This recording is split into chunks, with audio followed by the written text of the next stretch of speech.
Welcome to the Broken Jars Broadcasting Network, home of the Dresden Files podcast, 42 Entertainment, and many others. More podcasts like this one can be found at brokenjars.xyz. Great Scott!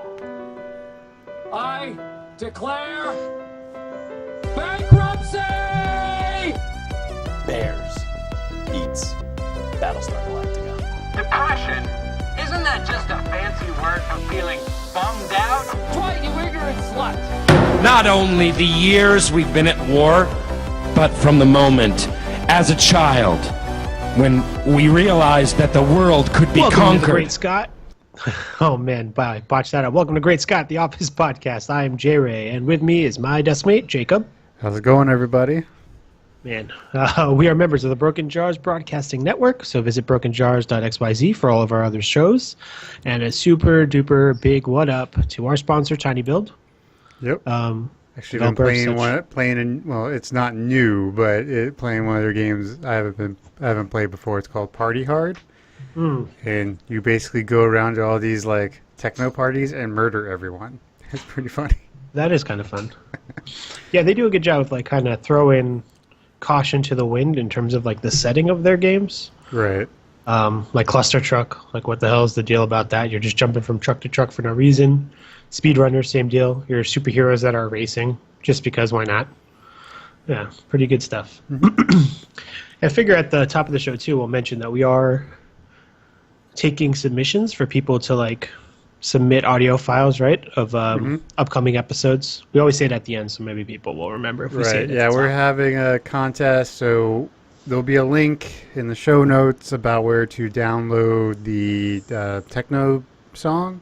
So if you want to take that and then splice in your other opening stuff, credit, kind of like what we have now, but if you want to create your own, and if you want to make one that's going to be specific for the episode, that'd be great too. So yeah, I mean, we're more than happy to throw your stuff on the podcast. Yeah.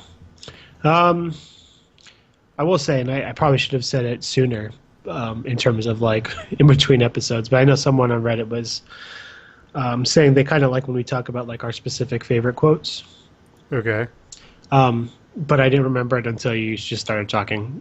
Otherwise, I would have taken notes and I would have told you to take some notes. But yeah, well, because I was talking to some folks on Reddit about it, and I was saying how we're in this interesting place where we talk so in depth about episodes that we talk almost as long as the episodes are. Right. And then because they said something like we missed their favorite quote. And I was like, well, that's fair. But, I mean, if we end up saying everybody's favorite quote, we're just reading the script, basically. And then we become an office reenactment podcast. Right. And I don't think we need to do that. Yeah. So this week we got a couple good episodes. We got The Secret, The Carpet, Boys and Girls, and Valentine's Day. Correct. So... yeah, we have this happening. We're starting out with Season 2, Episode 13, The Secret. For some reason, I wrote the entry on the top of my notes, and I don't know why I did that. But it opens... so this is post Booze Cruise, a couple episodes after Booze Cruise, and Jim has realized that he screwed up by telling Michael anything. And... it's the entire premise of the episode is pretty much him trying to keep the cat in the bag and Michael doing everything he can to not keep it in the bag, even though he's trying his damnedest to keep it in the bag. Yeah. And this opens with a good cold open. It's the up dog joke. Yeah. So Jim and Pam are laughing at the desk, and Michael comes like, "What's the fun?" He's like, "So is it me or does it smell like up dog in here?"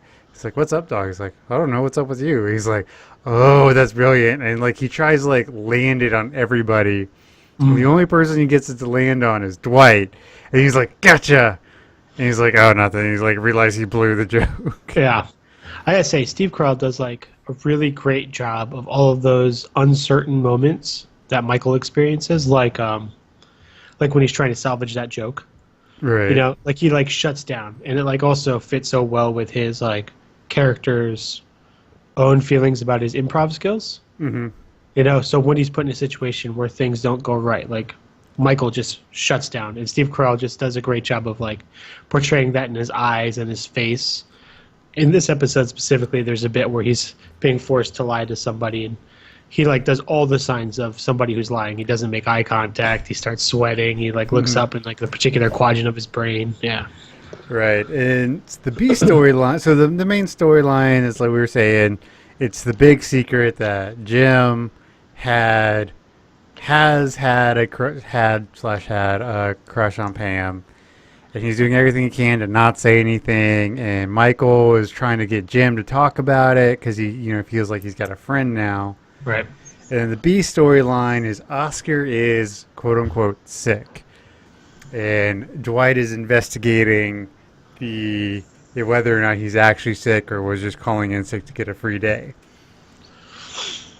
Yeah, I mean, so we had talked earlier too, because this is the same season, obviously, as that Halloween episode.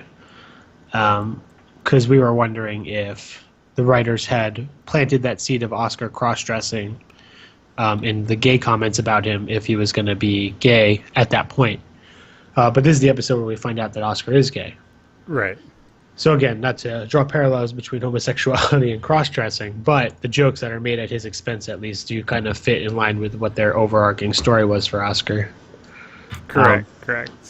Which is fun to see. So it's also in the office. It's spring cleaning day, and we get another just beautiful vision of Michael's racism. Where he's on the phone with Oscar. He's like, we could have used some of that famous Hispanic cleaning work ethic. And you're just like, oh, Michael, no. Yeah.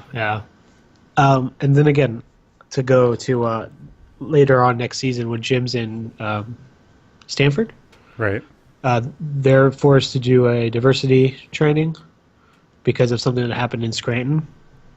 So it's just Michael continuously being super inappropriate and not understanding pretty much any reason why somebody would be different than somebody else. Right.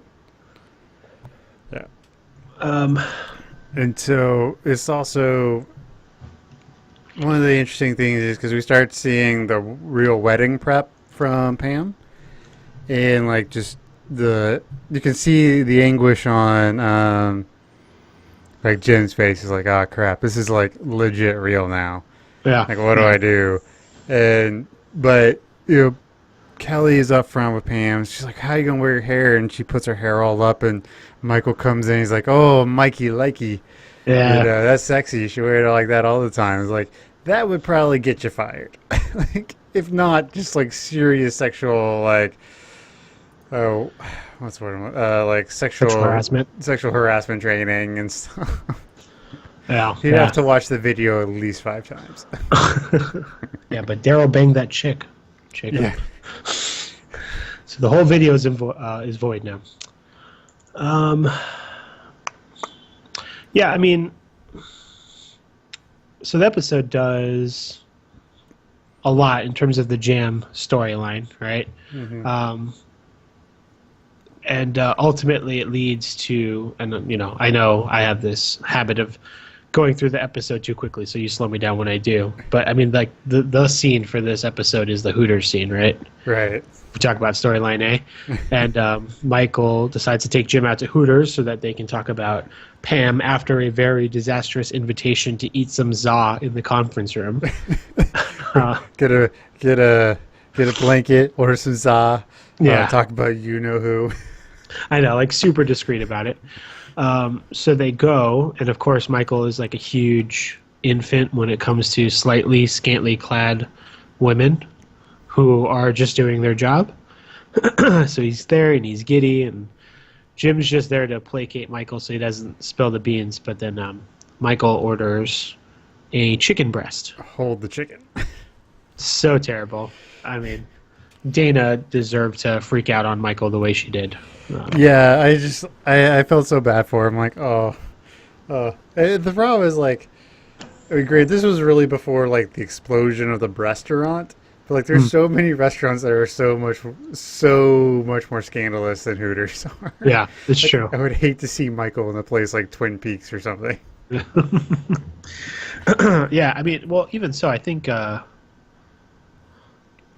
Well, I guess Angela's the one who refers to Hooters as a strip club, Right. and Michael's like, no, they're not a strip club. They are a location with over something something. I don't know, but he Yeah. sticks up for him. So, the backtrack a little bit, after the whole thing where Michael is, saying that stuff about Pam, he's like, Jim goes into his office and you can barely hear it, but Michael calls Jim Bag. It's Yeah. like, wow, that's an odd nickname even for Michael. I mean, that would probably fill up a website in and of itself, or the various different nicknameifications that Michael does to everybody's name in the office. Well, we get a lot of that in this block of episodes. We get the Spamster and Ram thing, and Yeah. He's trying to keep it light. He's trying to keep it cash, He's trying to keep up that rapport. right. It's just one of those episodes where like Michael, he just wants to be Jim's friend so bad, and he's like, "Oh yeah, we're totally great friends," but he just can't keep it to himself. Yeah, I mean, aside from Michael just being like this not great person to be friends with anyways, there's just no reason why he seems so incapable of not saying it, right? But like every instance possible, like he's bursting at the seams to like let everybody know possible what it is that he's not supposed to let them know. Well, and So I think there, some of it is he wants everyone to know that Jim Right. told him something he didn't tell them. I think that's So, what a lot of it is. yeah, it's like validate that like, hey, see, Jim, the coolest guy in the office, wants to be my friend. So Right. yeah, I mean so the Hooters scene is great, but like really my favorite bit is that interaction by the supply shelving, where Michael comes out with the grape soda. It's great. Yeah. And then Dwight is grilling Michael super easy questions, Right. and Michael is just terrible. He's sweating. He's basically facing in an entirely different direction to avoid Dwight's gaze. Dwight had just also got off a talking head saying that he understands. But he knows Like, when people are lying. Right. But that was in relation to Oscar speaking on the phone, but does not pick up on it on Michael because he's got that soft spot for him as a mentor. What's kind of funny about the Hooter, well, one of the things that's funny about the Hooter scenes is, so Jim, for lunch, brought in his normal ham and cheese sandwich. Uh-huh. And when he goes to Hooters, he orders a ham and cheese sandwich. Yep. So he It's doesn't consistent. change up his lunch order too much. And that's referenced later on too, because this is also the season where he plans on taking a trip. Mm-hmm. And Ryan says in his own talking head that Jim comes in every day with the same ham and cheese sandwich just to prove a point that Jim doesn't seem like the kind of guy who would be kind of spontaneous and do this trip, Right. And that's something we'll have to talk about, like, come the end of season 2, which I think is 2 episodes from now. Right. But does Jim take that trip? Yeah, that's a good point. He's going to New Zealand or Australia. I forget which. I think it was New Zealand. But it was supposed to be like a day or two before Pam's wedding. Mm-hmm. Non-refundable. Yep. So I'm trying to think if there was anything that occurs when Pam's wedding was supposed to. Like, was Phyllis and Bob Vance's wedding around the same time? No, that was season 3 when that happened. Yeah, but Because that's when Pam and Roy get back together for a little bit. right. Well, yeah, it happens at that wedding. Yeah. Mhm. Well, because there's a lot of references in that episode to Phyllis utilizing a lot of the same things that Pam had planned for her own wedding. Right. So I guess I was wondering if like the date was around the same. But I guess not, because Jim goes and he's with Karen. Right. I mean, it would make sense that if he were to take the trip, like, he leaves Scranton, takes a trip, and comes back, and then starts in Stanford. Like, that Sure. would make sense to me. Well, and also, too, if we're supposed to assume that the timing of the air date of the episode is relative to real-world dates, June is kind of like off-season, right? Right. Because that's when the wedding was supposed to be. Yeah, so that's a good point. If he left before he went to Stanford. I guess we'll never know, though. We'll never know. Maybe we can get a writer on sometime and uh, tell us like the inside baseball stuff. Yeah. Yeah, I mean, I feel like this is the kind of show too, where like the entire creative team of this show will like be talking about it like forever, Right. because it kind of shifted, I think, the methodology in which people approach sitcoms. It popularized that single camera shooting style. The talking heads became big, even without needing to explain why there was a talking head. Mm-hmm. So I think the people who are behind the show will be talking about for a while. So hopefully at some point they'll spill those beans. I think we gotta like stick with the Hooters bit a little bit because it's a really dense scene that's going on there. Yeah. So like, so Michael says his famous chicken breast hold the chicken, and Jim, you could hear him. I don't think you see him, but you hear him just go, like it's just audible exhale. And he's like so down, and he feels so bad for this poor waitress. Yeah, I think he actually. I think Michael says chicken breast, and before Dana can respond, Jim Hardy goes. He does like a nope, but it's too late. Yeah, you can't stop that bulldozer from going through. Yeah, and they start talking about like so.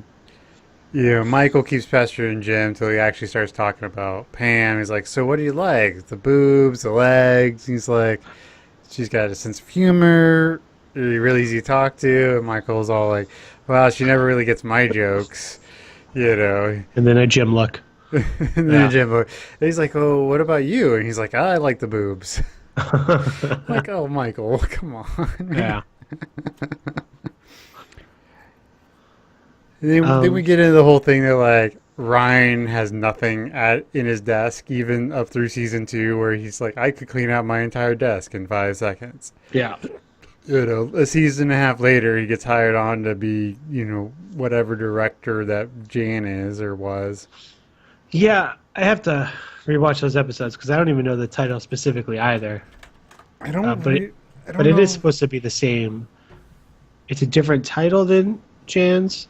Same office, lower salary, right? Well, no, it's the same title as Jan. It's a different title but same job description. Because David Wallace was like, I thought it was clear by the job description you were interviewing for Jan's job, and right? That whole bit. Yeah. All right. I mean, it's weird too. I mean, Ryan is definitely one of those characters that goes in such a far direction from where he starts. Because my girlfriend and I are watching some stuff during the Michael Scott Paper Company era. Right. And that is still not even Ryan's final form at that point. This is post CEO-ish, post Thailand trip, quote unquote.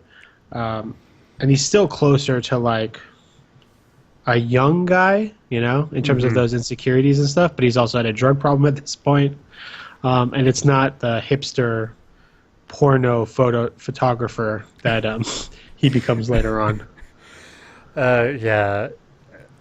So, they come back and Michael's trying to get them to expense the Hooters trip. Yeah. And and Toby's like, you just got your card back. And so we find out that Michael has had some really iffy purchases with his corporate credit card. It's like $80 at the magic shop, which is it's like, but I put a cigarette through a freaking quarter and they almost bought for us. It's he like keeps going and going and he just like blurts out, like, look, someone in the office who's into a girl who's engaged. And then you hear Kelly in the background, which is like, oh my God, Jim's into Pam. It just keeps going, which is, I think, when we really see the first. This is like Kelly's. She's pretty much coming into final form, Kelly, at this point. Like, she's really talkative, really gossipy, wants to know everything. So, yeah, I mean, that's a good point because especially this block of episodes, Kelly really embodies that gossip. In sharing kind of Valley Girl-ish lady. Yeah, that's a good point because in this next episode too, she the her and Ryan thing kind of starts, at least in terms of conversations. Right. Yeah. So I don't know. It's an interesting episode in general. It's more of a bridge. I think all the episodes we're going to talk about tonight are mostly bridge episodes. Like they're the episode setting up the final push into the finale. So I think it's like a lot happens, but not a lot happens at the same time. Right. Like there's not a ton of character development. It's just more of like just dealing with what's going on. Yeah, but. No, but in this episode, I think it's a good character episode for Michael because you get to see like just how much he wants friendship and stuff. Because he's putting himself. He does this so many times where he's like, look, this only, relates between Jim and Pam and me. Yeah. And it's something he does, a couple of times, especially like. He tries to become Cece's godfather. He does something similar with, when they're having Cece. There's a lot of stuff where he's like always wanting to do stuff with Jim and then Jim and Pam. Yeah, I mean, but that is just his theme overall with everybody. Like even during Phyllis's wedding, he's able to be put into on the groom side of the party or whatever. And he's going to give a speech and all that jazz. And obviously he's super happy to do it. But Phyllis admits that she does it only to get the extra vacation time. It's like 5 weeks or something. Yeah. But yeah, no, he's I mean, Jim and Pam specifically, because we see their relationship grow in front of us a lot more than everybody else. But that's definitely Michael's thing. Like he's trying to compensate for a lack of his own personal life by inserting himself into other people's personal lives. I mean, we encountered it a lot during, like, all the harassment of Ryan earlier in this season. Yeah. Like, he's got his cell phone number, and he's prank calling him, and he's trying to talk to him about business school and stuff. Like, just everybody in the office is kind of his unwilling family members, To have a boss like Mike. So I do have some thoughts on the reveal of Oscar as gay. Okay. Or specifically Dwight's reaction to it, because my girlfriend posed this really interesting question. It's basically Dwight has that gotcha moment, runs up to them near the end of the episode in the driveway. And he's seemingly cool about everything. And all he asks is for one giant favor to be returned so that he doesn't rat Oscar out. Right. So she posed an interesting question in that, is Dwight cool about Oscar being gay? Like, his reaction to it is not because, like, he's saying what he's saying not because Oscar's gay, but he's saying it because he knows that Oscar's gay, and like it seems he's talking about him playing hooky. Or is it really playing that he doesn't understand the situation at all and is just focusing on the hooky part? I think he doesn't really understand the situation at all, because the way it's kind of shot, especially later when you see them holding hands and stuff. When they hide it and such? Yeah, so if he knew, they probably wouldn't hide it. So well, that's why I wondered, like, did they not know that he knew? I don't think he knew. I don't think he made the connection that they were gay. Right. You're like, oh, you were just hanging out with each other kind of thing. Right. I mean, because it could have been this interesting moment because Dwight's kind of a weird guy, you know? So it would be totally ridiculous for him to be like, oh, two gay dudes, whatever. I'm more focused about the rules. And then that, I mean, obviously, and admittedly, too, when you look at Gay Witch Hunt later on, season 3, he is also surprised like Michael. So that kind of answers the question later on. Right. Well, you also even later on, when the stuff with the senator happens and they talk with Toby about, how gay men have sex. So I think it's really, really well established that he doesn't really understand the whole homosexual thing at all. I mean, anything, right? Because he even has that conversation with Toby about regular heterosexual sex. Right. I mean, I forget specifically the question is he has, but there's that great bit where the camera's definitely hiding, watching Dwight ask Toby inappropriate questions, and Toby says in his talking head, he's like, well, I am head of human resources, and he's asking questions about human anatomy. Yeah, so Dwight does have a fundamental lack of understanding about all things sexual. But he does date. Like we do find out he has had a girlfriend in this episode, at least one. Right, that's true. But so we don't know how far they got though. Right, that's true. In terms of bases, as adults talk about these things. Yeah, no, I think it was just an interesting thing to pose. But obviously, a show that goes on so long, they'll kind of overwrite some preconceived notions about things from earlier in the day and such. Right. So my question is, because I don't think it's ever explicitly said, but does Dwight ever cash in that favor? Like, you owe me one giant, huge favor, redeemable at any point. Yeah, I feel like maybe not. I mean, what can Oscar even do? Because he's part of accounting, but I don't think specifically payroll. That seems more like an Angela thing. So it's not even like... Well, it's probably just more like, hey, I need help moving. You don't get to say no, or something like that. It's nothing work-related. Yeah, something a little more utilitarian. Yeah, I could see that too. Huh. Any other... I mean, I'm sure you do. You and your 1,000 notes. But what other thoughts you got on this episode?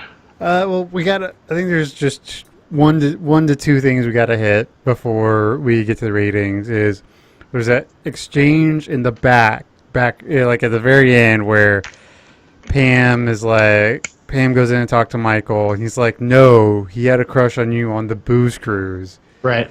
And she's like, he has a crush on me now. And he's like, nope. And so Jim and Pam walk out together, and she just gives them this look when they're in the elevator. And like we said before, it's all in the eyes with Pam. She gives this look, like you can tell she's wondering and thinking about like really being with Jim. Like, it's not just a sort of a crush thing anymore. It is potentially real. This is the first time in the show where both sides kind of know, right? And so this is the first time where it could be real. Yeah.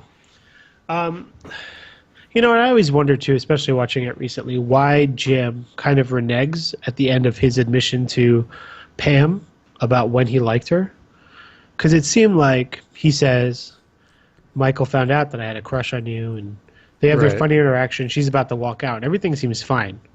But then he goes that extra step to emphasize that it was a long time ago and he's totally over it. And that's when things get weird up until the scene you just referred to. And I always wondered why Jim did that. I was like, you were good, bro. I think it's just, he knows she's getting married. Like, maybe he doesn't want to be the thorn in the side, that what if person for her. And, he probably knows that he would be if he didn't give her an out, so to speak. Right. But she seems kind of hurt, yeah? Yeah, because she wants to be liked by Jim. It's a very obvious thing in the show is she really wants to be liked by him. Right. So, I don't know. Like, I thought it was weird, too, that he was trying to, like, keep it down. And so maybe he was just trying to save face and save his own skin a little bit. It was definitely more of an inward thought process that he was going through. But it's just tough to see, like, that was just, like, a nice interaction, and he kind of, like, takes a deuce on it by doing this thing where he's trying to make sure that he looks okay by the end of it, Right. And then at the end of it, or the very end, we have Michael just, like, straight up copping to the fact he's watching porn, which is pretty funny. He's like, I was watching Cinemax the other day, and it was Confessions of More Secrets of a Call Girl. But is that show... I don't think that's a softcore nothing or other. Although, I mean, obviously that channel gets risque at a certain time. I'm pretty sure it is like a softcore. Oh, Secret Diary of a Call Girl. But it stars, what's-her-face? Rose from Doctor Who. Yeah. Yeah, because I thought maybe because she's a call girl, but I didn't think this show was that inappropriate. But maybe that show was like in right before the dirty stuff came on. Here we go. Secret Diary of a Call Girl. Yeah. British television drama. No, this one's from Showtime. Oh, you're right. It is. Yeah, it does have Rose. Oh, Billy Piper. That's her name. Yeah. And I only bring this up to save Michael's reputation. That's the only reason why I bring it up. Because I want to believe that as ridiculous as a man as Michael is, that he's also not a gigantic pervert. That it just goes as far as talking about chickenless breasts. I mean, to call him a pervert for watching softcore porn, I think is a bit of a stretch. That's true. That's true. And that's one of those jokes that will get lost on younger people. Because when this show aired, boobs were still kind of hard to see, But now, it's not so much. Like, yeah, that's true. All right. So, any other thoughts? no, I think I've pretty much hit all my notes, all 3 pages. Did it. Yeah. All right. So I'm going to lead the way here with the review, or the rating, rather. It was a pretty good episode. There's some good moments. I mean, it's some of Steve Carell's best playing Michaelness, I think, to me, because Michael doesn't shine in such a way, but like all the ways that Michael isn't a great person are like here, but like still likable. And because of that, I gave the episode 3 out of 5 chickenless breasts. 3 out of 5 chickenless breasts. Like I said, this is an enjoyable episode. It's kind of a bridge episode. So it starts. A lot of the things that happened in Booze Cruise are starting to come through and get revisited, and this is the big episode until, well, I guess Conflict Resolution and Casino Night. It's a good episode, good stuff with Michael, so I'm going to give it a 3.1 out of 5. You should ask for milk. All right. That's not bad. God, I forgot that line too. The way he says milk is just terrible. All right. So, next up is we got The Carpet.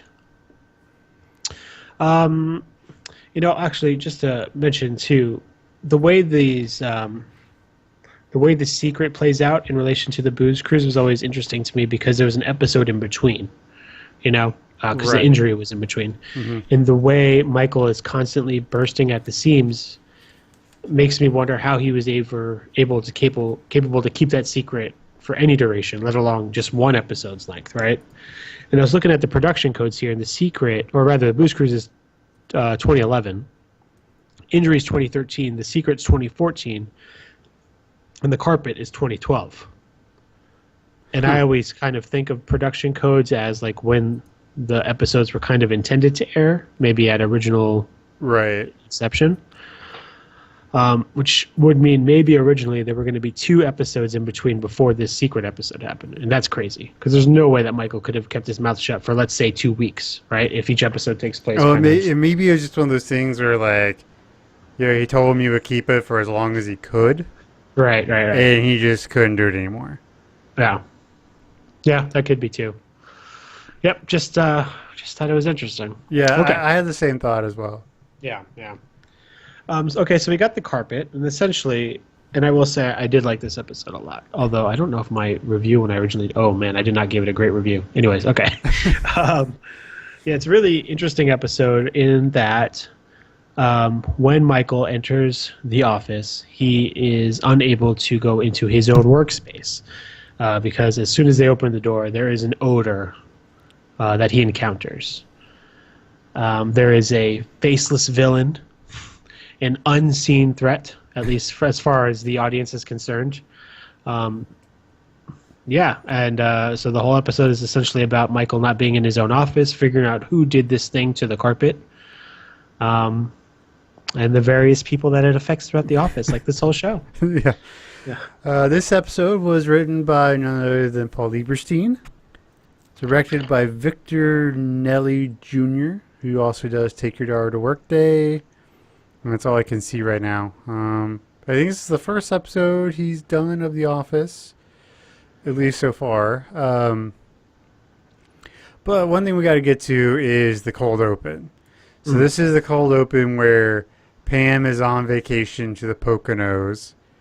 And so every so often, Jim looks up to talk to Pam, but Ryan's there. Right. It's they have the talking here with Ryan. He's like, I would be creeped out, but it's nothing like how Michael looks at me. Yeah. And I mean, and that look is terrible. Yeah, you just see like Michael like just staring at him like serial killer style from inside his office. Yeah. There's nothing I could do that can forgive Michael for whatever he's doing to Ryan at that time. That's tough. And it's like the camera crew is so close to him. I mean, you know, obviously lenses can zoom and such, but the way it turns and looks at Michael, he's like a foot or two away from Michael, and he's so fixated on Ryan that it takes like him specifically being focused on for him to realize he's like, oh, I'm on camera, and before he like looks away, you know. Mm-hmm. Yeah, he like tries to look away but really doesn't. It's really weird. This is where you get another like so that the cold open happens and then the episode opens with Pan coming back. He comes in. He's like, "Oh, hey, spamster." She's like, "Pam plus." He's like, "Plus spam plus hamster." Yep. So what ends up happening is Michael calls originally he calls a cleaning lady to come in, try to clean out whatever this is. And again, we haven't seen what the thing is. We saw kind of like an outline of it, maybe from like a camera shot under the desk. But the crew never goes into the office, and no one flat out says what it is. Some of the guesses are a burst pipe, a dead bird.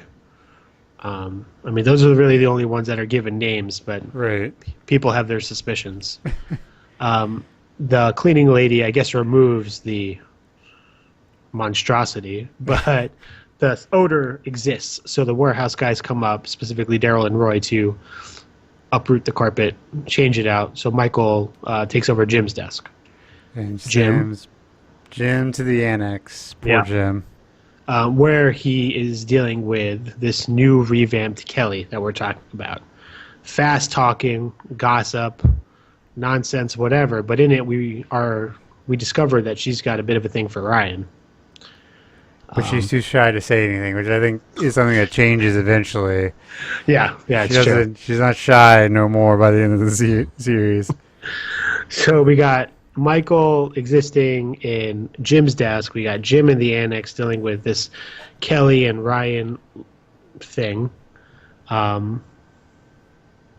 mean, those are the two big storylines, really. Yeah. And so sort of the subplot is Michael's trying to come to terms with the fact that someone's done this to him, you know? And he just has a hard time with that. Until the end, which we'll get to, but and then the whole thing with like Jim just being stuck. There's this great scene where he looks out to the office and he sees Pam, and then he looks back and sees Kelly, and he just walks into the bathroom. Yeah, well, technically it's Pam and Roy eating lunch together. Oh, that's right, Pam and Roy. Yeah, and then Kelly, walking around, and it's. He just needs some alone time and not to deal with that stuff. Yep, so he eats his lunch in the bathroom. I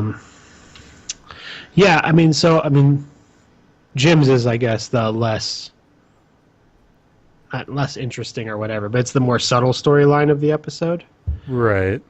But it's always really interesting to me when Jim is put in that situation where he doesn't get to be Jim, where he can't be like the cool guy who's on top of it, where he's kind of put in a corner. And this episode does that. He doesn't want to deal with Kelly necessarily. Specifically, does not want to deal with this whole does Kelly like Ryan? Does Ryan like Kelly? And then Pam and Roy are kind of being shoved in his face in a way that kind of obviously hurts his fragile little heart. Right.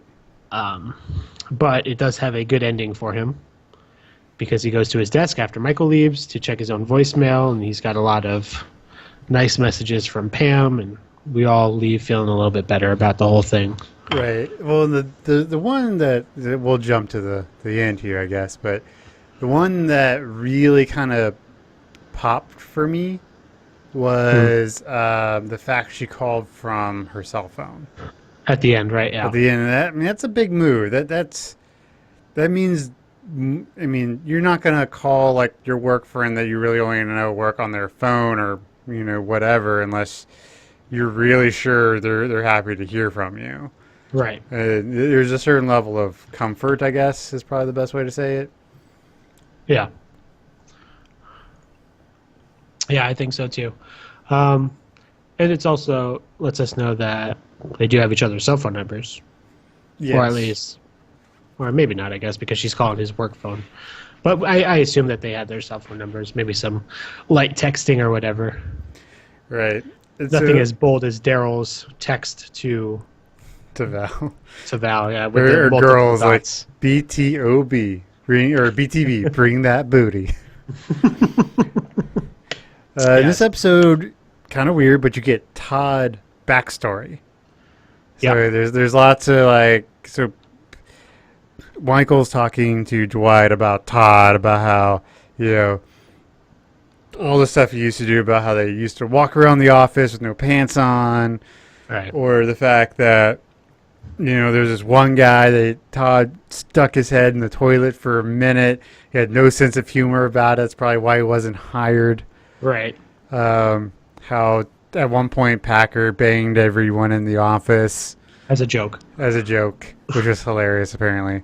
So one, I don't know how Todd must be doing crazy money to not get fired. Like all this shit would get him fired. So I don't maybe it's just incompetence of Dunder Mifflin or what. Right. But he should be fired. Yeah. Yeah. It must be the sales thing. Yeah, he must be doing a good job out there. I mean, as far as we know, he's the only traveling sales rep who works for Dunder Mifflin. Because we don't really meet anybody else. Later on, another one gets brought on. Right. But Randy it's just Cordray. yeah. But it's just Danny Todd. Cordray. Danny Cordray. Danny. Yeah. Yes. No. So he must be doing well, and I guess too. Maybe he's more likable in smaller doses, right? You go in for a sales call, talk to him for 5-10 minutes. You like him enough, you buy from him, and he walks away. But Right. Maybe it's one of those things where he's not around bosses enough that right. he doesn't interact with other people enough to to have people see it and then want to fire him. Right. Yeah, that's true too.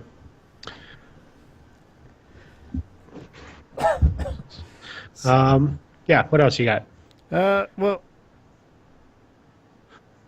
you see a bunch of different talking heads and different things about people trying to figure out who did it. You have one with Jim. He's like, "Why would you think it was me? That's disgusting." Jim's like, it's hilarious. He's laughing about it, but he's got his boundaries. Right. Yeah. Same thing with Ryan. He's like, "It wasn't me. I understand, but it wasn't me." He just looks super happy that it's happened to Michael. Yeah. And then there's another talking head with Pam. It's pretty similar, where she's just like, maybe this is all we need to know, that it happened, and it happened to Michael, and that's it. She doesn't want anyone to be brought to justice. Yeah. But you also see I think, and you see this a couple of times throughout the show, especially with the Saber episodes, but you see how just used to being in his office Michael has become, and not having to deal with other people, because he gets really pissed off when Dwight's trying to win whatever box set he's trying to win from Rock 107. Yep. He has the sales contest and pulls it out, says no more sales contests, and they do the rate on accounting, and no one likes that. So you can obviously tell he's just not used to this stuff anymore. Right. He tries to have that contest to kind of make himself feel part of the team. And again, some inappropriate diversity stuff with him in that he tries to put the, what is it, $20 bill? Or is it a $100 bill? Well, he said, "I'm going to put a crisp $100 bill," and he pulls out of his wallet $84. Right. Right, and then Daryl walks by, and he's like, "I'm going to put this here." Yeah, which is messed up. But I guess he's doing fairly well up until a point, because he's going around dancing, bragging about his sales. Well, and we 40. Well, he says, I sold 40. He's like, "And I'll deliver those 40 boxes in a Sebring." You can't put 40 boxes of paper in a Sebring. Yeah. So we don't ever really know who is winning when Michael eventually calls off the contest. Because he kind of goes through some like weird moments where he doesn't think it's a person who did the carpet thing. Then he thinks it's someone. Then he sees a suspicious conversation between Creed and Oscar. Kind of gets him a little sensitive. And then he calls off the contest, much to everybody's chagrin. They're all very irritable with him. And then, with all that Todd Packer backstory, they're kind of hinting for the viewer to realize that Todd Packer was the one who ultimately does it. Right. Not before we meet in person Ed Truck, who is Michael's old manager before he became a manager. Right. Which is good. I think it was nice meeting Ed to kind of get a feeling. Like, Ed's got some really good advice for Michael. It's like, look, let your family be your family, your friends be your friends, Right. coworkers be your coworkers. And like some people don't. It's a good bit of advice for just corporate life in America for the most part. Yeah, it's true. And it's Ed's philosophies against Michael's own, where, as we just said last episode, Michael's constantly inserting himself in people's personal lives because he doesn't understand that separation between work and personal life. Mm-hmm. And ultimately, he doesn't take Ed's advice at all. Right. Then it's revealed that Todd did it. Todd's a terrible person. I mean, so what do you think was on the carpet, Jacob? Oh, we all know what it was. I mean, come on, he pooed on the carpet. Yeah. Do you think? But that's the thing. Do you think he flat out squatted on the carpet there, or do you think he did it elsewhere and brought it over? I don't know. I really hadn't given it that much thought. Well, we ask the hard questions on this show, bro. Yeah, I think Todd's the kind of guy to squat. Oh, definitely. I think he wanted to be as real as possible, He's not driving around in that well-hung car of his with, a bag full of human fecal matter. I think he's going to squat, deuce, and skedaddle, giggling all the way. So, but yeah, Michael's like, this was a hate crime. Stanley's like, that's not a hate crime. And Michael's like, oh, well, I hated it. Yeah. There's so many, like, small things around the office that I need to, like, watch it with the Google Maps up to see if they're real places or used to be real places. Oh, yeah. Because there's a takeout menu from Sal's Pizza. Like, is there a Sal's Pizza in Scranton, PA? You see all sorts of, like, little stuff like that where, like, Yeah, I mean, I think most of those places are real. Cooper's, Poor Richard's. Sal's Pizza, 505 Linden Street, Scranton, PA. I will say I'm not sure if Alfredo's Pizza or Pizza by Alfredo are real, though. I've never checked that. Yeah, I haven't checked it either, but there's some, or like there's a Scranton area Chamber of Commerce like sugar bowl in the break room that you see from time to time, and Right. nice little touches. Yeah. And Do you think then- they shoot that stuff in Scranton, like when they go to those locations, or you think they just do sets for them? It seems really expensive to To fly go all the way there? to Scranton. Yeah. Yep, makes sense to me. So we get back to the Ryan Kelly thing. So Jim is being a nice guy. He's like, hey, what do you think of Kelly? He's like, oh, she's not too bad if you don't mind a little junk in. And he sees the camera crew and like fades away. He's like, oh, I remember the time when the thin booty was a thing. Yeah. But then later, because he's like re-talking to Kelly after that, and she's like, well, I'm not a slut, but you never know. Right. So she's like really into Ryan without ever talking to him. Really, it's really interesting. Well, and she says that thing too. She's like, I'm in it for the long haul, but don't tell him that. Right. Because then her theme, especially with Ryan, is that she wants to get married, she wants to have babies. Every time they're together, that's basically the topic of conversation. Mm-hmm. And so she plants that seed right here in the Right. carpet. Yep. Yeah. Right next to Todd.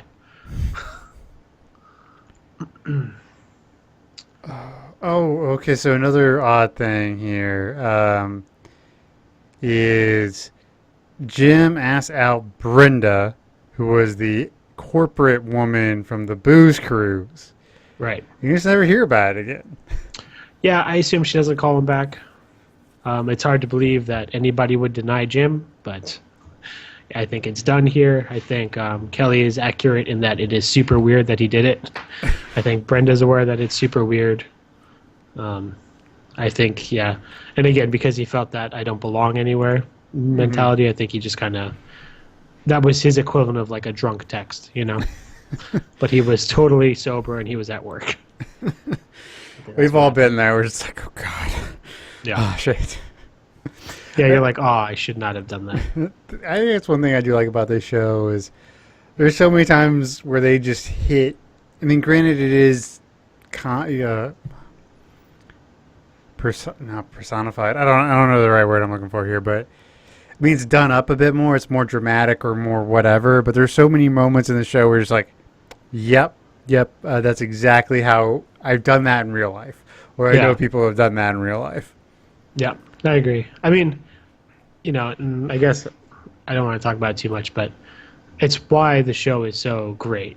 It's because it really knows how to take those like really real special moments, make it interesting for TV, but still keep that authenticity about like the awkwardness of messaging someone you shouldn't have messaged, whether it's a phone call or a text or an email.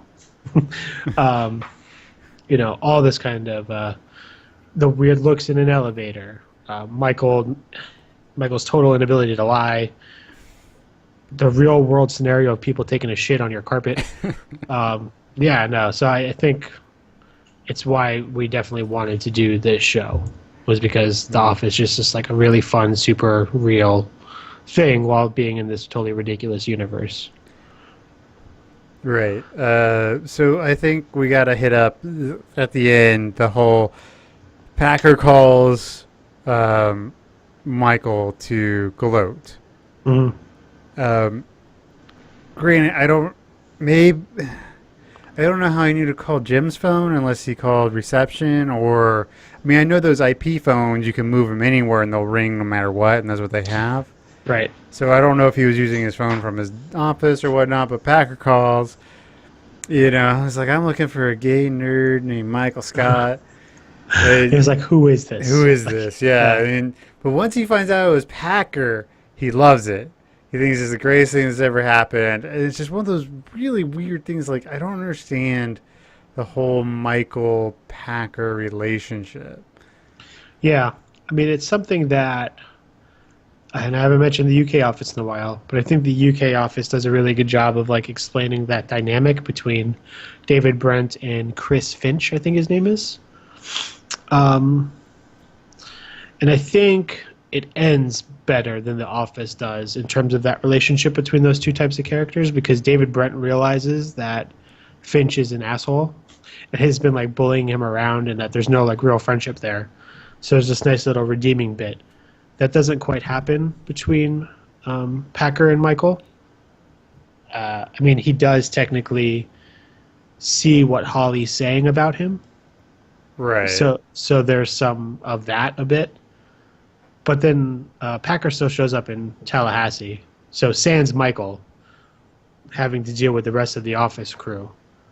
But Packer like never gets his so much. I mean, I guess he gets blamed for that whole Saber debacle. Right, he does eventually get fired. Yeah. But not because he's an asshole. Right. Just, he does get his, you know, karma and all that, so. Yeah, it's true. Yep.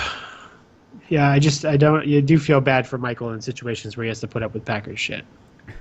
But he doesn't put up with it. He loves it. Like, that's the thing I don't get. Like, yeah, is Michael trying to be Packer and that's why he's a douche? Or does he just not know any better? Yeah, I just always assume Michael doesn't know better. He's like, oh, this is what friends do. You know, he kind of does it to Dwight a bit. Right. Right. And yeah, we've made that point before where the Packer-Michael relationship sort of mirrors the Dwight-Michael Dwight relationship. Right. So I think that's what that is, but not a good thing.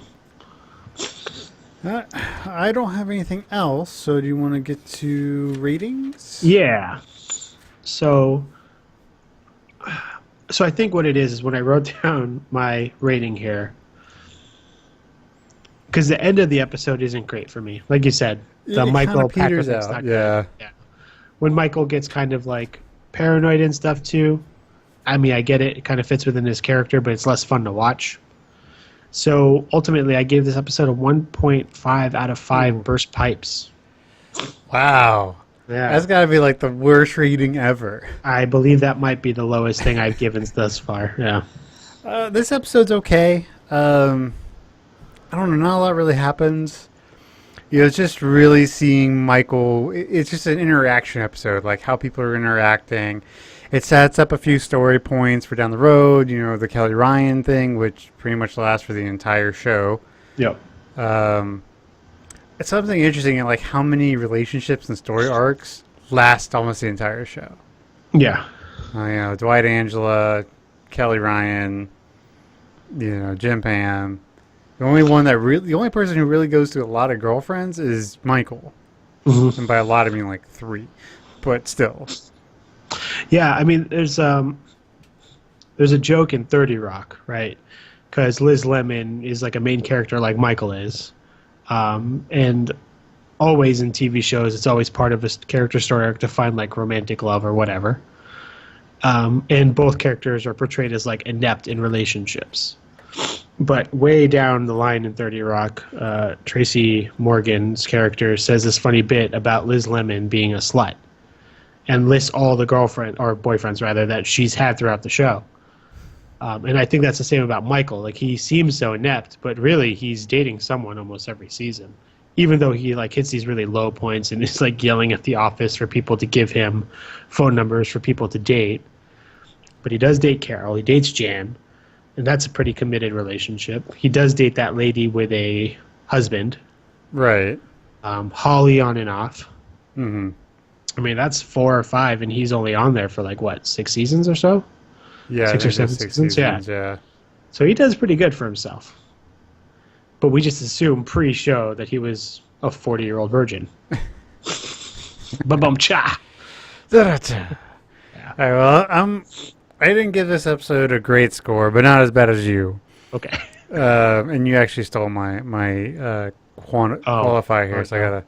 Okay. So I gave it 2 out of 5. Good, not great. It's okay.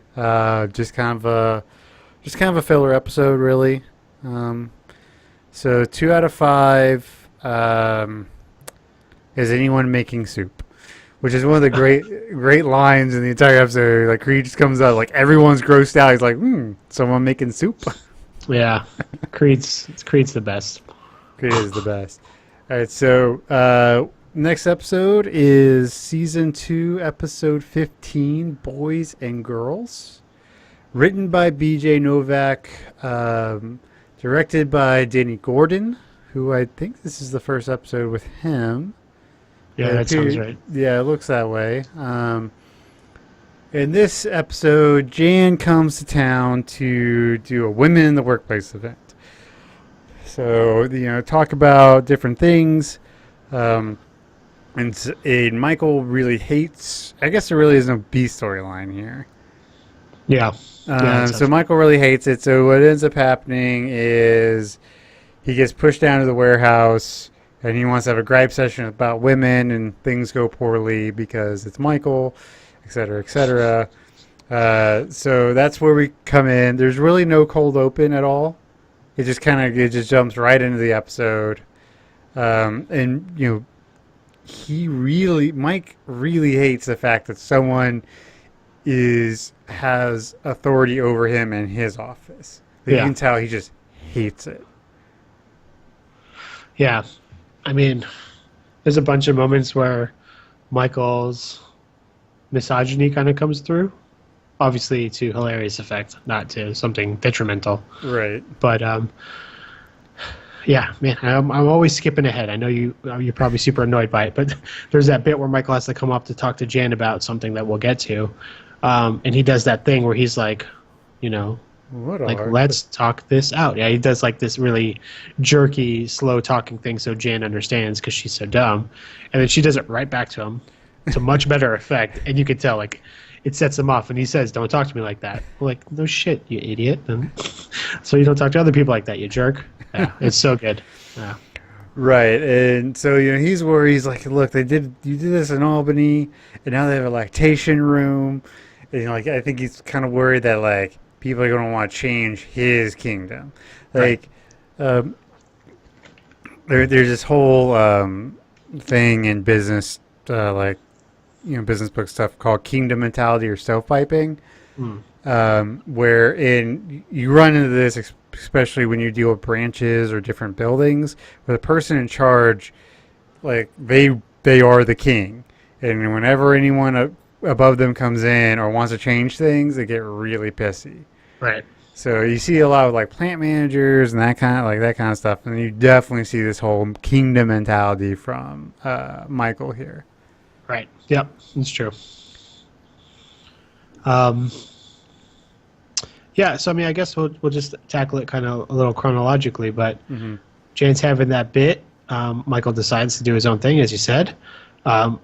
Their first response to it is to hold the meeting directly outside of the conference room and clap as loudly as possible. With the door open. Yep. Definitely not trying to be a jerk or anything. They go down to the warehouse, and that's where the real magic happens, because Dwight rightfully says it's like the episode in Lost where the survivors meet the others. See, I know it's a Lost reference, but that's as far as I got from you because I've never watched Lost. I got you. That's fair. Yeah, just, you've been with these characters for so long, and now we're like, oh, now we have to exist with these other characters too, with different moral codes and stuff. I mean, the warehouse people are not fun, even though they have their own fun. But in relation to the office, they're like, you guys are a bunch of idiots. And Daryl actually touches on it, which I think is also another really nice, true moment where they do a lot of like physical labor and they do a lot of like that end game stuff, but they're kind of in the shadows, so they have genuine frustrations with how they're treated and compensated and all that jazz. Right. And again, it's brought to light in a humorous way, but I think that's a pretty accurate portrayal of how a situation like that might occur. Right, but it's also it's either a retcon or a big misunderstanding, because we find out in season 3 that Daryl makes almost as much as Michael does. So either the warehouse is compensated a whole lot better than they think, or it is a retcon to say they were making nothing, but now they're not, kind of thing. Yeah, I mean, I think it's a mix of both. I think probably it's possible that they were not being paid as much as they deserved to have been paid, but they didn't realize how little Michael made also. Right. And that's why in that episode they both have to go to get raises, otherwise they're all kind of stuck in a rut. Mm-hmm. You can tell it's like there's a like Jim looks before Michael calls his own meeting, like Jim looks in the room and like Pam looks like she's ready to shoot herself. Yeah. Like, and you can tell that like all the women hate it.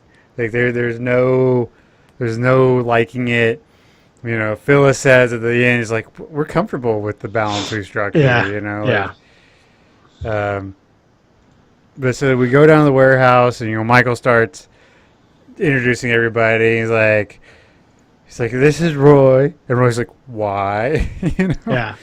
It's like, it's a Ram thing. It's another nickname, but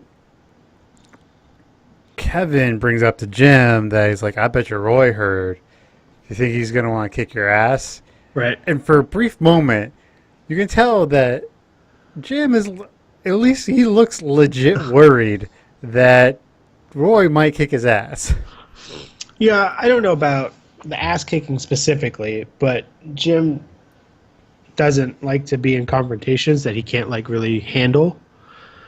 He'll get into all that stuff with Dwight because Dwight's a bit of an idiot when it comes to that stuff, Right. But I think Roy has the moral high ground here because Jim is hitting on his fiance. Right. So I don't think he's concerned specifically about a physical altercation. I also think Jim is probably a little like, haughty-taughty in that he doesn't believe that a physical altercation would occur from something like this. So I think he's more afraid of just like the verbal sharing of information. Right. Because he also has some like weird personal things. Like there's some times where Michael hugs him, and it's funny, obviously, right? But Jim's kind of got like a personal space thing where he'll give the camera a look because he doesn't want someone like encroaching upon his business. So I think Jim might have like feelings problems, Jacob. That's what I'm saying. That's my professional opinion here. So I think he's just kind of afraid to confront this thing, physical altercation or not. Right. Um, Yeah, and that's he's super- interesting. I hadn't really thought about it that way, but there definitely seems to be. He does seem to have some kind of. Like a reservation about like being down there. once Right. that's Well, it's also Roy makes it real. When he's not around, it's not as real right. as it is when he's around or has to talk to him or whatnot, knowing that that guy right there is screwing the girl he wants.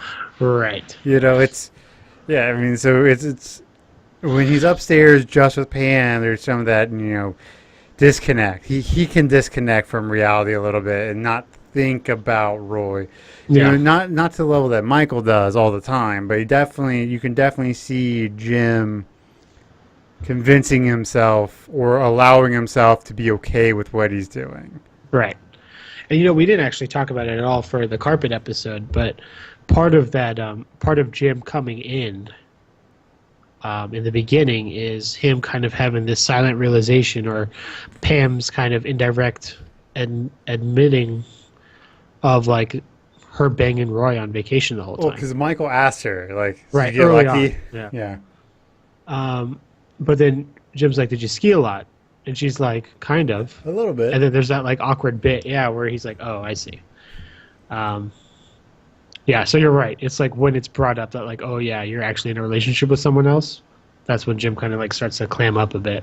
Mm-hmm. Now, down in the warehouse, we do get one of the great Michael Scott quotes. And he's like, "We have blue collar and white collar. I don't see any of that because I am collar blind." Yeah, so good. It's just one of those great, just Michael Scott quotes. Yeah. It was interesting though, because we've seen some of the kind of Roy Jim interactions, but at one point while they're down in the warehouse, Roy kind of confronts Jim and says, "Hey, I heard it's not a big deal. You're a good guy." Right. So I don't know. Maybe it's one of those things where he doesn't think Jim is doing what he's doing. Right. Where he actually thinks that Jim is just a nice guy who's trying to, being friendly instead of flirting with his woman. Right. What's funny is you can definitely tell the impact of all of this during the relationship with Pam, because like whenever like someone starts to get any kind of feelings for Pam, Jim gets really, really like concerned. Like, you can tell he's like has sort of that. Well, she did it with me. Maybe she'd do it with somebody else. That kind of stuff. Oh, you think so? I don't think I picked up on that specifically. I mean, just some of the stuff, like especially when she's in New York and stuff. Oh. Okay. Yeah, there are a couple moments, I suppose. I mean, like, because Ryan hits on her at some point, right, during season 4. Right. And Jim doesn't really. Well, but Pam shuts him down super quick. No, it's true too. Like, there is no lingering there. It's just like I'm doing like, Yeah. just. Yeah, I mean, Danny for sure. He kind of freaks out, and whatever's happened in New York. Although I don't think it's not so much the feelings. I don't think from the New York trip. I think it's just the distance and just not knowing. But I never thought about it from a perspective of like distrust. But it could be. Maybe I just missed it. Right. Well, because you definitely have that thing where he like. When Pam's in New York, he jumps in the car and he's on his way because he's like worried about it, and he's like, "No, I'm not going to do it because I trust her." Yeah, but you definitely see some of that like like mistrust or like. I mean, I will say that scene is preceded by Roy kind of like goading him a bit, and Roy would have ulterior motives because it's during the the Crime auction Aid? or whatever. Yeah, Crime Aid. Yeah, Crime Aid. So Roy and the warehouse guys are having a drink with Jim. So I would say that maybe that was like Roy's goal. I don't think Jim would have felt that way without that prodding. Maybe, but maybe he just hadn't thought about it. Yeah, could be too. Could be too. I just like to think that they were more confident in their relationship with each other than what you're suggesting. But you could be right. Maybe I'm living in a fantasy world. Well, I mean, we're all living in a fancy world because we're talking about a fake TV show. That's true. Good point. Good point. So to jump back, we'll keep on the Roy Jim thing. So in this episode, during the women's meeting, Pam mentions that she likes to draw and does art, graphic design. Phyllis is like, "Oh yeah, she's really good." And Jan actually tries to help Pam. She's like, "Look, we can talk to New York about helping you pay for our design program, all this stuff," which is obviously sort of re-referenced with when she goes to Pratt. But here's where you see the difference between Roy and Pam, and where you really get the sense that Roy is bad for Pam. Where, I said difference between Roy and Pam, I meant Roy and Jim. Right. So, Jim is like, "That's great, you should do it, you should better yourself no matter what." And then Roy is like, "You shouldn't do it, there's no guarantees, etc., etc." And while you get the impression that like Roy isn't maybe the best for Pam, this episode is where you really realize that's the case. That he will hold her back. She will never be more than what she is. Yeah. With Roy. Yeah. That's it's probably one of the sadder Pam moments. When she's doing that talking head after a conversation with Roy, and oh yeah, that starts to come out in her. Yeah, that's a really tough one. And like you said, it's all in the eyes. It's all in the eyes. Yeah. So back down the warehouse, they start thinking about forming a union. Because they're getting really pissed off about their pay and their benefits, and maybe it's still some leftover terrible benefits that Dwight picked in season 1. Right. That's the problem, which everyone has. But Right. and so they're like, "Yeah, Mike, you're gonna help us out." And you can tell Mike is one, he's just super easy to be bullied, and 2, he just really wants to be liked, so he goes along with it. Right. Nothing will be a big deal. And you were talking about earlier, he goes upstairs and he's like, "So why don't we talk about the pros and the cons?" She's like, "Everyone will lose their job. What do you think the pros are here?" Yeah. It's just so perfect. It's one of those few times where you're like, well, I guess Pam just hasn't gone nutso yet. I guess it's probably the best way to say it. Pam just hasn't lost her mind. Yeah, not Pam. Sorry, Jan.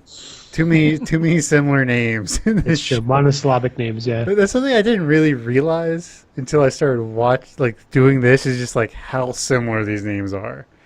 Jan, Jim, Pam, Roy. Lots of 3-letter names. Yeah. For the main characters. But there was a great Kelly quote in here where Jan is really pissed off. And she storms out of the room, and Kelly's like, "How can someone so beautiful be so sad?" Yeah. Just kind of shows where Kelly's rationale lies, right? Right. And then you have in the break room where Jim walks in, and he's like, "You're not gonna do it, are you?" And she's like, "How'd you know?" Right. And then he's like, "What happened?" And she starts to talk about Roy, and they sort of have this little fight. I called it their kerfuffle. Sure. It's not bad. It's not a bad fight, but they're he's you can tell he's really disappointed in her, and she's disappointed that he's disappointed. Right. It just kind of goes back and forth. It's a good little moment there of them just Jim wants her to be so much better than she is. He wants her to keep growing, and Pam she really just wants to stay the same. And this is something you sort of see throughout the entire show, is she doesn't like change at all. Right. And so she uses any excuse to not do it. Yeah. Yeah, part of me wondered if that was like a preventative stance so that she could account for Roy's, like, holding her back, Maybe. you know? Because I think she really likes the encouragement from Jim. But I think what she was saying to Jan was her assumption of what Roy would say about it, you know? Mm-hmm. And maybe if she brought it up, or she probably wouldn't have brought it up to Roy had Jim not been so positive about it. And then if that were the case, then maybe she wouldn't have cried in front of that camera crew because she wouldn't have been excited about it at all, you know? It's true. Maybe, It's true. maybe, yeah.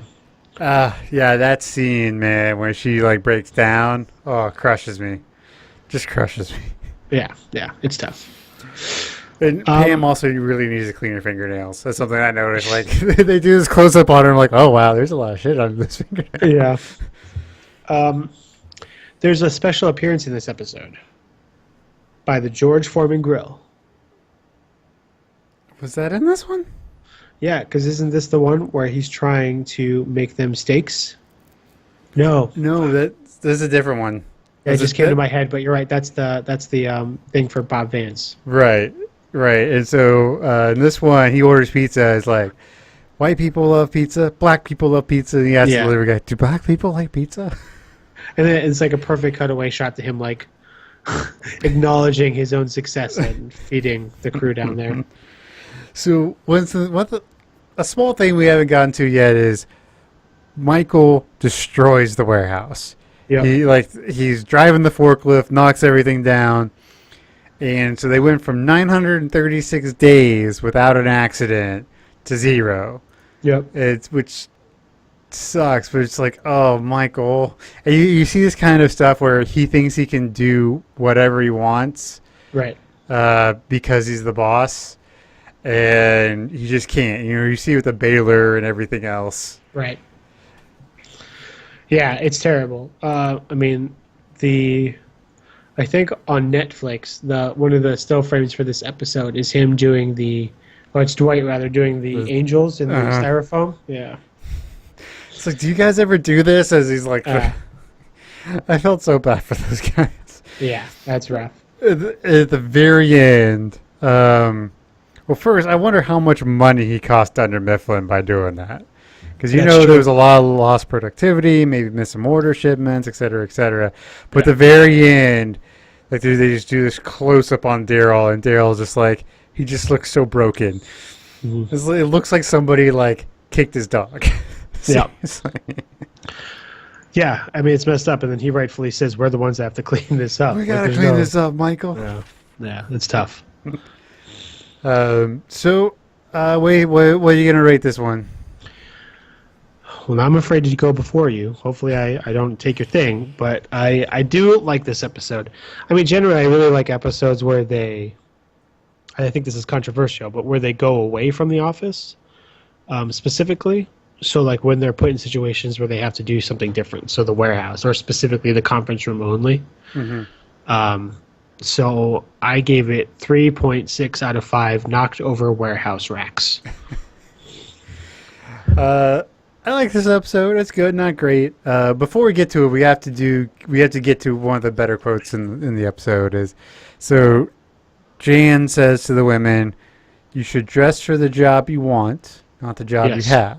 Right. Well, my first response to that is, dress for the job you want, unless you can be Batman, then be Batman. Right. But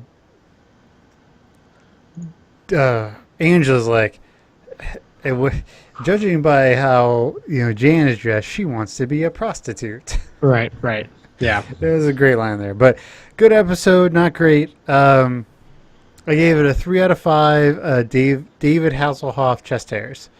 Hey, all right. All right. All right, that leads us into our final episode of the show. Our show, rather, not The Office. There's still quite a bit of Office to go. Yes, we have many, many episodes to go. But it's Valentine's Day. It is written by Michael Schur, directed by Greg Daniels.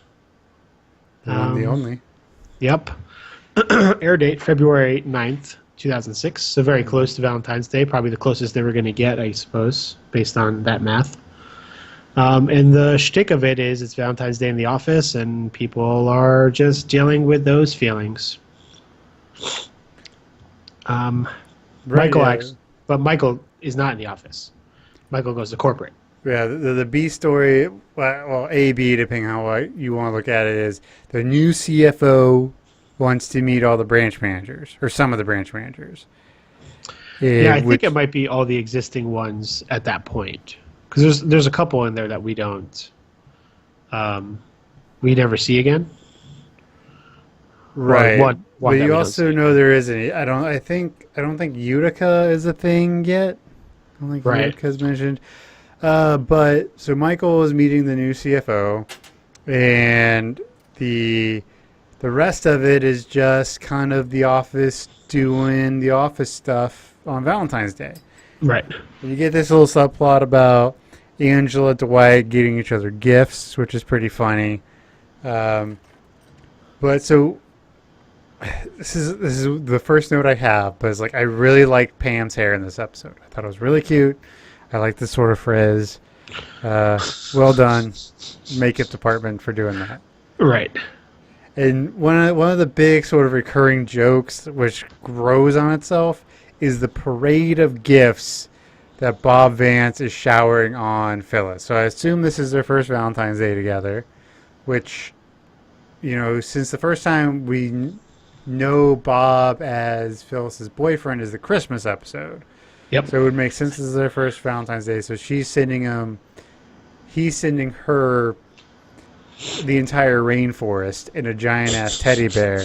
And the more she gets, just the more the office around her deteriorates. Yeah. Do you think he did it because of the camera crew? No, I mean, Bob seems like the guy who would do it anyway. He's got the money to do it because it's pretty well established that he's got some coin. Yeah. So he's throwing around. I think it's more of he wants to look really, really good in front of her coworkers. Yeah. Like, I mean, I won't lie. I've done not to that level, but I've done something similar because I wanted to look good in front of my girlfriend's coworkers. Right. You know, I've definitely sent girlfriends, flowers at work. Right. Just so she gets to brag about how awesome I am. And, then, later other things, happen. So anyway, so this is the first appearance of David Wallace. Yep. I I love David Wallace's character. I do too. It's interesting. And I don't, this is a later note I have, but we'll get to it. It's like, so in this show, David Wallace, it kind of makes it seem like he runs the company. Right, because we never meet the CEO. Right. And while it's not terribly uncommon for a different C executive to essentially be the CEO instead of the CEO, it's very rarely the CFO that's doing it. But it could also be that the reason he seems like he's running the company is because they are in bad financial straits. Right. So he, since he's in charge of the finances, maybe that's it. But I know I worked for a company where the COO was essentially the man running the company. So, right, which technically I suppose makes sense based on what those letters mean as the operations officer. Right, operations would give you the inclination that it's like operating, right, as opposed to financials. Yeah, so that's a good point. But we never see anybody who's a peer or superior to Wallace. Right. I mean, the only time we really do it is the shareholder meeting. So, yeah, but I don't know who any of those people are, unless I guess he probably listed off who they are. Yeah, they list it off, but that's the only time you really ever see like a CEO or whatnot. Well, because they're the board, or rather, like I know a lot of the higher ups have to respond to the board. Right. So I guess that's also another way these companies are being managed by like a board of directors who have a lot of shares in the company. Right. So in this episode, Jim is single on Valentine's Day. That's maybe the last reference of Katie. He's like, yeah, I broke up with Katie a while ago. just gonna have some friends come over and we're gonna play some poker, and they're all terrible, so I'm gonna make a lot of money. Right. And so this is your first sort of reference to Jim and poker, and which is sort of re-referenced again in Casino Night because they're all playing Hold'em, Right. and Jim is supposed to be a good poker player. He's not Kevin good, because there's something we'll get to when we get to Casino Night, but the game that Kevin wins his World Series of Poker bracelet in is very difficult. Do you think he was? I see. I always thought Kevin was lying. Like that was part of his bluff. He says this thing and he's got this status, but he never really won. And then when he loses, he's like, "I suck," because he's just admitting that the whole thing was a lie. No, I see. I didn't think so. And one thing I do have to give the writing crew, because I used to play a lot of cards back in the day, is whenever they do poker things, it's pretty accurate. Okay. Because Kevin's, according to Kevin, his bracelet is in deuce to 7 low ball, Right. which is a very complicated, very rare kind of game. So it was interesting that they researched enough to figure out that there was all these other games beside Hold'em. Yeah, I mean, I also feel like though, like if even just one of them knows poker, like that's why they did that. They're like, oh, we're doing a casino episode. I know this other game. Let's do that. That'd be a funny thing for Kevin to do. Yeah. Because but Kevin does gamble. Yes. So it would make sense for him to. Yeah, I just always took it that he was like lying the whole time, and that was more of like a front to psych the other players out. And that he ultimately lost. But maybe it's not supposed to be super clear. Maybe both interpretations are kind of accurate because it's never brought up again. Right, and then well, actually, he does play deuce to 7. He does bring up deuce to 7 again. When? In the show, during Bob's bachelor party.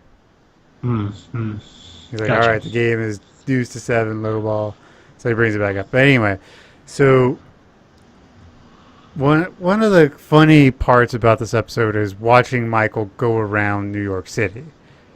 It's like, I like to come here. He's talking about like Times Square. He's like, it's not touristy. Everyone will go straight for the Empire State Building, but I don't like to do the touristy stuff, so I come here to Times Square. For the good times you have in it. And he's like, I like to get here early. This is my favorite New York pizza place. It's Sbarro, which is terrible. Right. Yeah, I mean, and you're right. That whole time that he spent traveling around is great. He's lost like right before he gets to the office, and he's like, okay, this is either the Hudson or the East. So for anybody who's not aware of the geography of New York City, it is an island that is surrounded by 2 bodies of water, the Hudson River or the East River.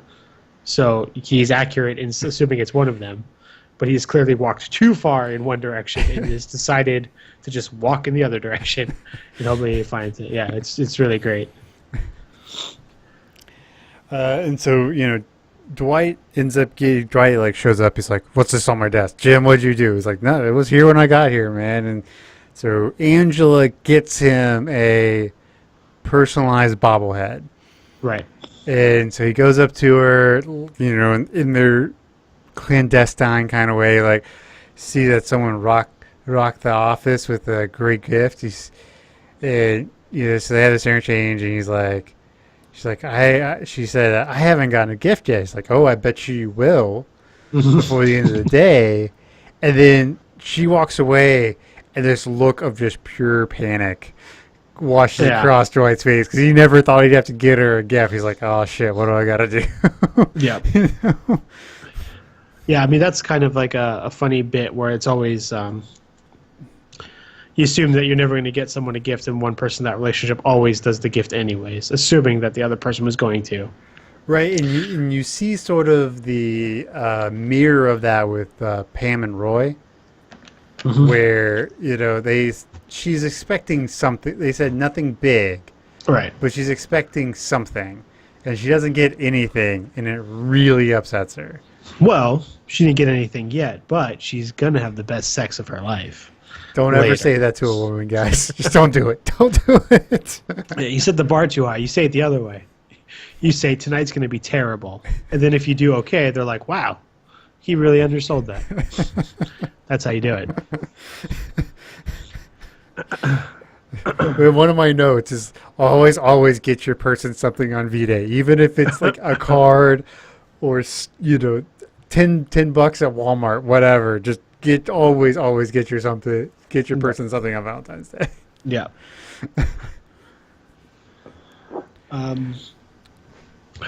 So, I mean, just trying to look at my notes here. I will say that this episode is important to our podcast specifically because it is where we get our name from. It is true. So during, yeah. Go ahead. Okay. During the actual meeting with David Wallace, where all the regional managers are saying what's up there to present their branches with financial numbers just to see who's doing what's on the up and up. Michael's presentation consists of a short film he creates called Faces of Scranton, where he kind of does a voiceover over this really cheesy video of all the personalities that exist. Mm-hmm. And the ending, he has his own production company, which is called Great Scott Productions. Yeah. Maybe with a picture of Steve Martin and Robin Williams. Yeah. We definitely need to talk about the meeting because there's essentially 4 parts to Michael in New York. It's Michael walking around New York in the first thing where they're waiting on David Wallace and he meets some of the other branch managers. It's the first appearance of Josh, Right. the manager of Scranton. And then there's Craig, the manager of Albany, who has been kicked out of every strip club in Albany. Yep. And somebody else, some fat dude, I don't remember. Yeah, I do know he shows up in David Wallace's house party later on. Yeah. Right. Yeah, but I don't know. Apparently, he was not the manager of Utica. I thought that'd be interesting if Karen Filippelli ends up taking this guy's job. Mm-hmm. But nope, I can't find out who he worked for. So anyway, they're in the they're waiting, and Craig is just railing on Jan, calling her a bitch and ice queen, and he's like, she's not my boss, and he's like, she's not my boss. Do you like Jan? It's like, and Michael like jumps in. He's like, well, we hooked up, and she's my girlfriend, and da da da da, and everything gets really super awkward. Yeah. Then, we see the video and Craig afterward, but Mike's ready. Mike's got all of his financials, everything else. He's ready to go. Yeah. Like for as crappy as he is as being a boss sometimes, he's on top of it on this one. And Craig, starts railing about it. And he's like, oh, I should just slept with Jan like Michael did. And Jan's like, I'm going to lose my job. And, Michael's like, no, I'll fix it. This is one of those, like, I think maybe sort of the salesman kind of stuff, but, like, he's like, he totally lies for Jan. And when it matters, he can do it, So he's like, sells that Jan is this great executive, full of integrity, all this other stuff to David Wallace, and just kind of diffuses the entire situation. Yeah, I think it's also some of those rare moments where you find out that Michael isn't a total tool. Right. That he does kind of like understand the gravity of the situation and has some like legitimate compassion for other people. Mm-hmm. So that's partially why he can like kind of bring out all of his salesman skill sets to the table and deliver that message. So, because it's a nice moment for Michael. Right. Because he does everything he can. I still don't understand the love Michael has for Jan. Like, they've had one moment, and he's just, like, fixated on it, Right. I mean, I think it's part of that, any little hint of something, so Jim sharing his secret, Jan hardcore making out with him in a parking lot. I think, he doesn't need a lot, just a little bit, and he'll take it and he'll run with it, Right. But, yeah, so he's really into Jan, and this is skipping to the very end, but I'm going to pull the U here. Jan kisses him outside the elevator, and Michael looks at the camera, and then Jan turns and realizes the camera crew's there, and it's just this look of pure terror washes over her face. It's like, oh my God, what have I done? Right. what's going to happen. At some point, someone's going to see this and know I kissed Michael for realsies, and not because I was drunk. Yeah, it's true. Right, because up until that point, they don't know that the Chili's footage was like exists. You know? Right. Yeah. So this is like fact. Look, they're macking it. Yeah, I don't know what Jan was thinking at all. That's like a total misstep on her behalf. Like, there was no reason why she should have done what she did. She just spent half that episode yelling at him about it. Really great explanation as to why it was like this one-time thing, and he's got to let it go, and he's going to ruin their careers. And then she kisses him anyways. Well, What's your fucking problem? I think part of it is, she had gone through a divorce fairly recently. We don't know how long they were together, but divorces are hard, Right. And Michael did something he didn't have to do. Right. And he did it so well. Right. And I think part of it was just that she was really happy to be treated in a nice way when she was probably used to not being treated in a very nice way. Sure. That's really all I could think. Or this is just the start of Jan. We're seeing Jan become batshit crazy. Right. Right. Yeah, that it's starting to happen, right? Right. So maybe this is just the start of that. I don't know, but yeah, it is a weird moment, and the weird that she does it. But I mean, we start to see that Casino Night, she was going to come and hook up with Michael. Right. Like, that was going to happen in Casino Night, but it doesn't get to happen. So, she started to have feelings for him too in a weird way. Yeah. Like, it's like a weird version of Stockholm Syndrome for Jan. Well, I wonder too if she is also as socially inept as he is in a different way.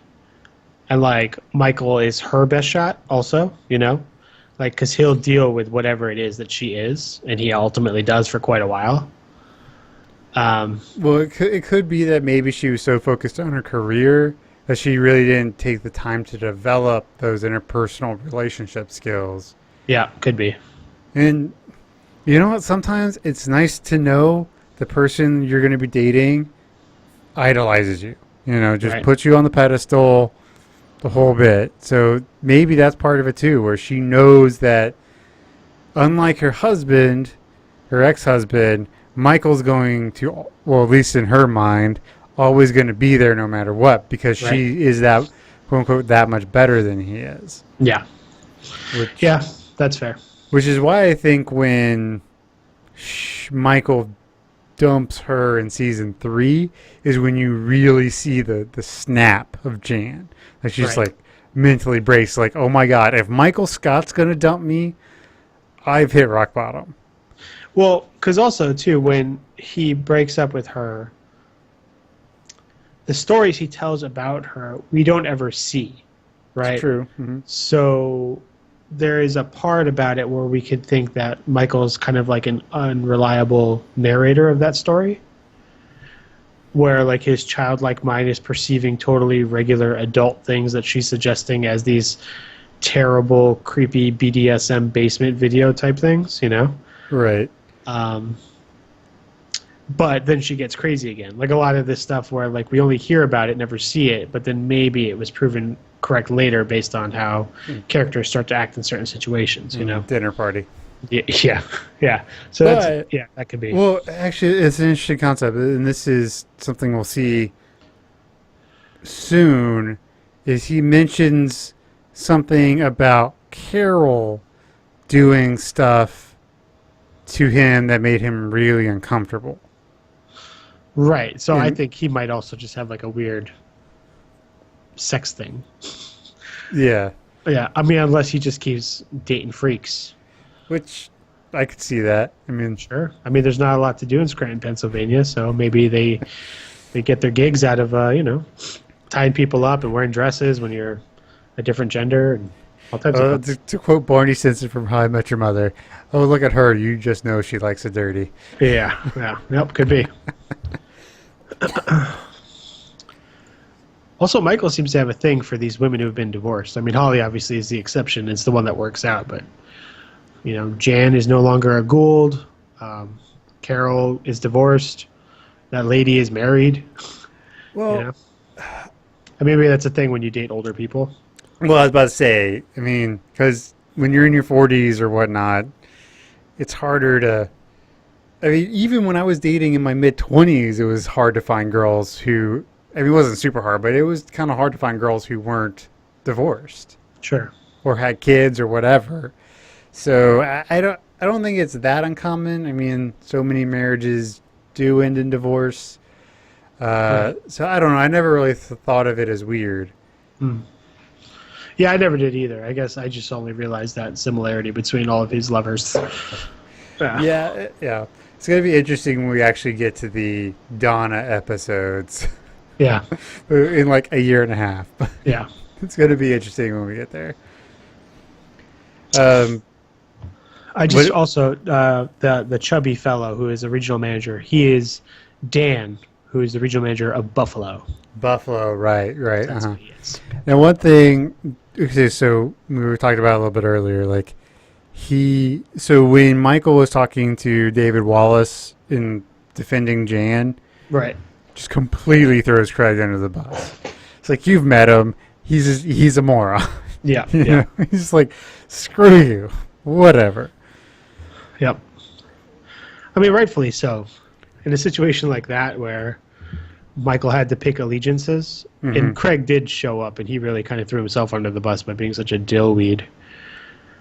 He doesn't even have a good reason as to why. He's like, I just thought it was a meet and greet.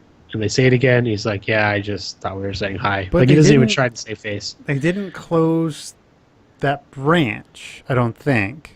No, they didn't close the branch. No. I think they He- closed Buffalo. Because he was Albany. Craig Right. was Albany. Right. But and it's they- still around during the company picnic. Oh, and it's still around. That's right. They closed Buffalo because that's what they Holly and Michael let slip during. Right. But it's still around during when Rob of California is there because someone from Albany and somebody else are vying for that Yes. one something. Yeah, it's not. I think it's Danny, right? Isn't he part of it? No, he might. No, it wasn't Danny Cordray. It was it's when. Is it Jim and Dwight then? I just know that Yeah, he it's goes Jim up and against Dwight. They're multiple- trying to yeah. get this thing. Yeah, so that's Yeah. in season 8. We just watched that episode not too long ago. Gotcha. Yeah, I gotta say, doing this show like throws me off because like we have to watch our episodes for the upcoming episode that we do, but then I'm in like various places like on my own personal viewing and then with my girlfriend's viewing. So I'm like, I don't know what happened to who and who's dating what and who's gay and who's not gay anymore and who's got a job and what town do they live in. Yeah, I get so Yeah, confused. I do that too because, like, it's kind of sad actually. Like, we've been just going through The Office because, like, last time we did Great Scott, me and my wife were on Stress Relief, Right.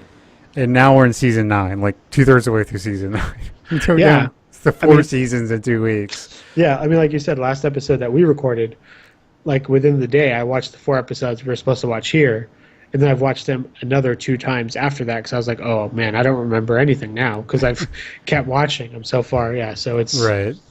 it'll get easier as we get further along because it'll be harder to rewatch episodes that are so far into the show.